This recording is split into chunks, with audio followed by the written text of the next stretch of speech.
kilogram kačkavalja, pa proces do beskraja složen, pa 6 meseci mora da odleži u pećini kod sela Staničanja, to je tu, pa tek onda dođe, sad ne odleže ni 7 dana, nego odmah ide, a pravi se na puno mesta, pa piše da je pirotski, baš nije pirotski, ali je to. Izvozio se u Kanadu, Ameriku i Egipat.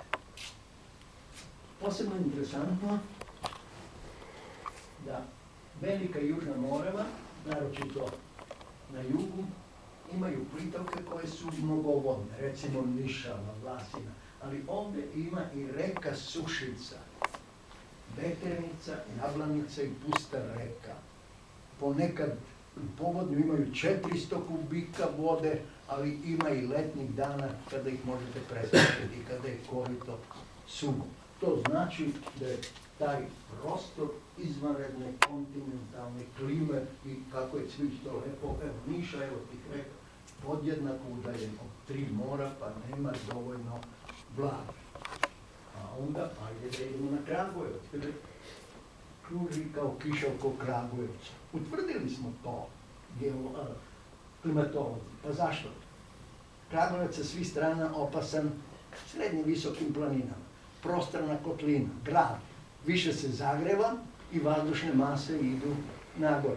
Ne dozvoljavaju da vlažne vazdušne mase uđu preko razvodja i izluči se kiša. U principu grad ima više kiše od okoline, zato što iznad grada ima više kondenzacijalnih izgara. Za jednu kišnu kap potrebna je jedna čestica prašine ili jedno zrnce polena. Pa zbog toga u gradu ima više kiša, ali u Kragujevcu to nije tako. Uostalom, padavine uvijek dobijamo sa zapada i to putanjama 1 i 2, jedna ide dolinom Drave, pa je važna za Vojvodinu, druga ide dolinom Save, pa je važna za ovaj deo, treća ide pored Jadranskog mora, pa je više važna za Crnu Goru nego za Srbiju. Pa da se samo sa 2 rečenice vratimo u ovo Krajine, Senici, Pešteri. Temperaturna amplituda u Sjenici, Sjenica je jedno od najviših gradskih naselja u našoj zemlji, preko 1000 metara, Stanica čini mi se 1020 veša, 78 stepeni je razlika između najviše letnje i najniže zimske temperature. Pogledajte, to ljudski organizam teško može da podnese. Naravno, to nije u jednom danu ili u jednoj nedelji, ali je tako. Ali je bilo dana kada je ujutru bilo -16, pa u podne 10. Pogledajte kolike su to razlike. I obrnuto, odjednom počne duvati hladni veter i sa te pešterske visoravne temperatura tako naglo pada da se sve zaledi. Jer ti goštaci su navikli na to, navikli su. Ako spremi sir, kajmak, ako spremi drva, onda lako prezim, vi tamo brzo vide ruke od svega. Tu oko Bora, a ja sam se bavio Borskim jezerom, locirao sam nekakav hotel tamo, pa on bio propao, sad su ga obnovili. Ima vlaškog stanovništva i vlaških termina.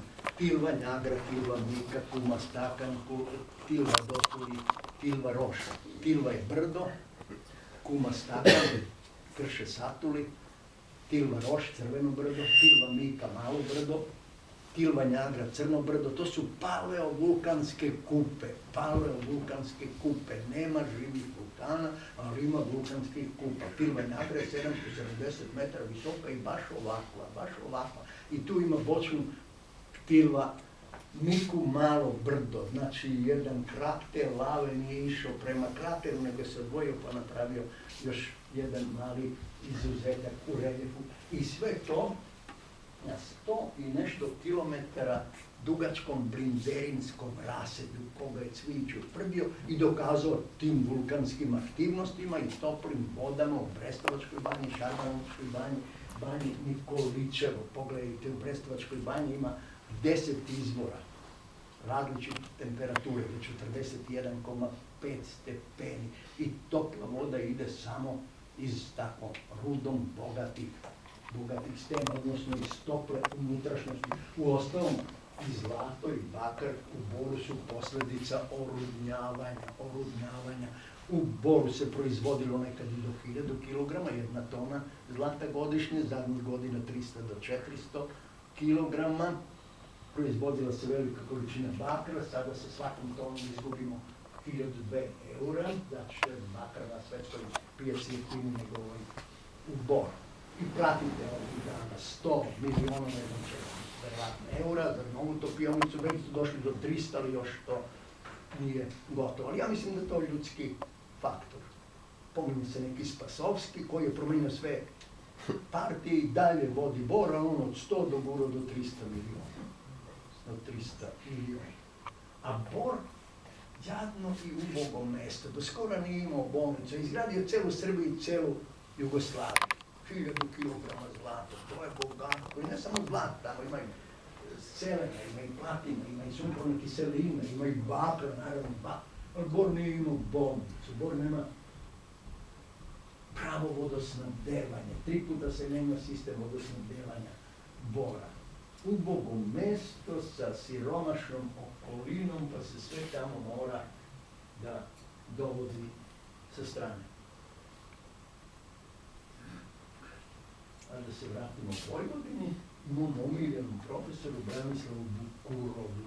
Kada je otišao u penziju, pitam mog profesora Dukića da li bi me pustio da idem 2, 3, 4 semestra u Novi Sad, da dolazim, išao sam svakog utornika, da držim predavanja i posle shvatim da on čuvao mesto za jednog svog rođaka, Dragoljuba Bugarskog. Nije hteo da raspiše konkurs kad je otišao dok ovaj doktorira, pa se ovo nešto odužilo i tada sam upoznao tog predivnog profesora Branislava Bukurova sa debelim naočarima, raskošnog predavača, najboljeg poznavaoca Vojvodine.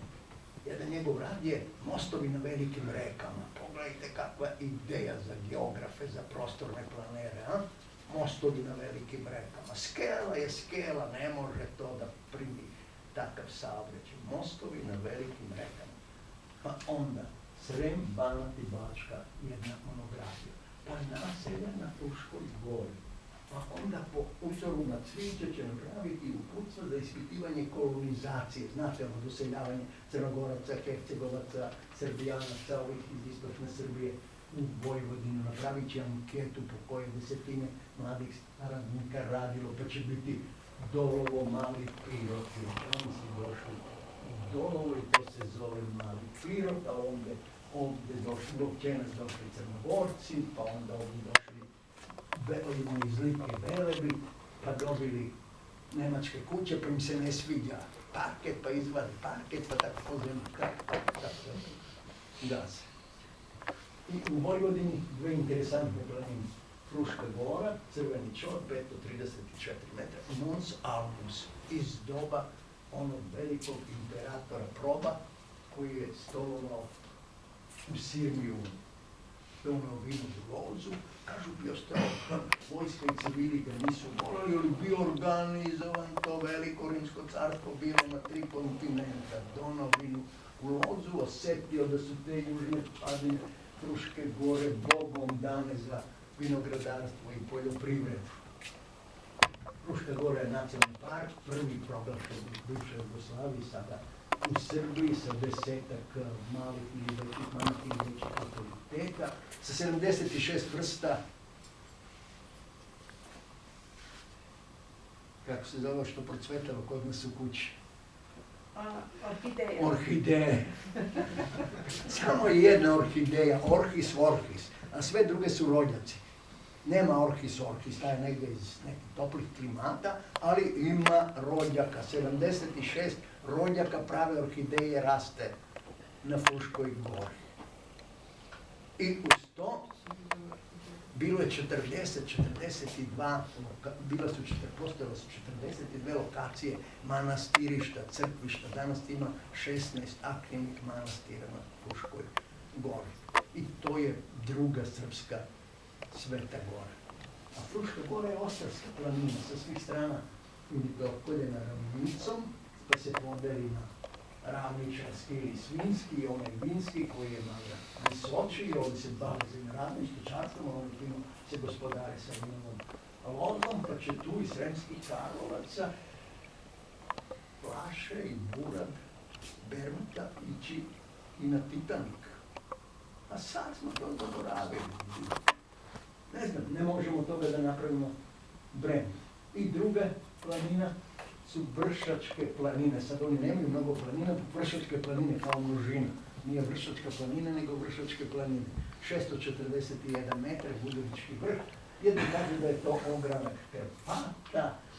Naš kolega Dušan Gavrili kaže to je neki pediment, pak nisam razumio šta je pediment, stalno me podučavao, to je podlokano, potkopano. Dobro kažemo, pravo si, ja se neću baviti pedimentom. Ali tu ima tektonike i tu ima manastir Mesić, pa pored manastira Mesić bušotine iz kojih se, ne znam da li sada flašira voda, ali postoji fabrika za flaširanje vode, ne znam da li radi, ima 50, ali samo 10 radi u Srbiji, čak i onaj Vujić tu, gdje beše kod Valjeva, kod Petnice i taj ne flašira, ima 50 i nekoliko, samo 5-6 radi. A onda, Banatska Peščana, ovi ljudi iz te sredine kažu pesak, mi kažemo Deliblatska, pa što bi bila Deliblatska, a ne po nekom drugom selu. Istraživao profesor Borivoje Milojević, a naš kasni mladi profesor Ljubinko Sretenović izmerio jednu temperaturu peska od 62 stepena. Pesak, supa na pripeci 62 stepena i to je zakonom zaštićeno.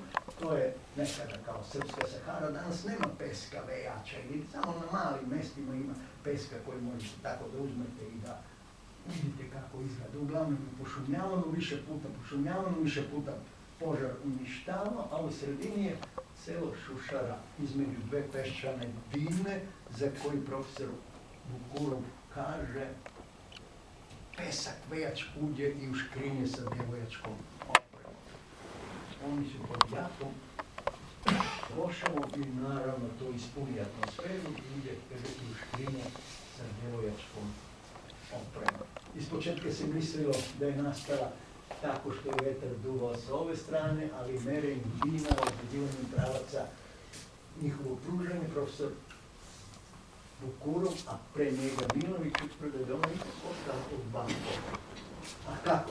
Pa Dunav se negdje ovdje zaustavljao ili se ovdje pred prečagom Karpata umirivao i pri niskim vodostajima u priobalju ostavljao ogromnu količinu sitnog peska, a taj pesak košala i neka prava košale, podigne i odnese na sever. Tu ostavi pesak, a malo dalje kada oslabi nosi les, onu finu, žutu, žučkastu prašinu od koje nastaje les, ona ciglarska zemlja. Les je dobra podloga za černozem u Vojvodini i kažu može da ishrani pola Evrope, ali ne može da ishrani Srbiju. To je opet ljudski faktor. I ajde da kažemo, najistočnija tačka Srbije negdje ovdje, na vrhu Srebrne glave, ja sam bio na Niđeru i na Srebrnoj glavi, najsevernije tu kod sela Rabe, najzapadnija bi sada bila tu negdje u Drini, najjužnija tu negdje na Prokletijama. A Sava Stanković je jedan mlad čovjek koji se bavi granicama, mislim da je geodeta, on je sistemom različitih mera i utvrdi da je centar Srbije tu negdje oko Kragujevca. Taj fin Sava Stanković pravi jedan bilten o prošloj Jugoslavije i kaže Jugoslavija je okružena, ovdje uzme prva slova zemalja u okruženju. Jugoslavija je okružena brigama, pa B, Bugarska R, Rumun, B, R, I, Italija G, Grčka brigama. A Srbija je okružena problemima, možda bi neko mogao da smisli neku kovanicu od Mađara, Rumuna, Bugara, Makedonaca. Pa sad, šta ćemo s ovim? Ne znamo kolika je površina, znamo da ima debelih naslaga uglja, znamo da je to prošlo kroz jezersku fazu, znamo da je Metohija, jugoslovenski, da kažem, voćarsko-vinogradarski kraj, Misir sa navodnjavanjem, sa Prokletije i Šar planine. Ne znam koliko ima stanovnika. Tu je politika sad, kad treba da bude malo, malo je, kad treba da bude više, onda je više.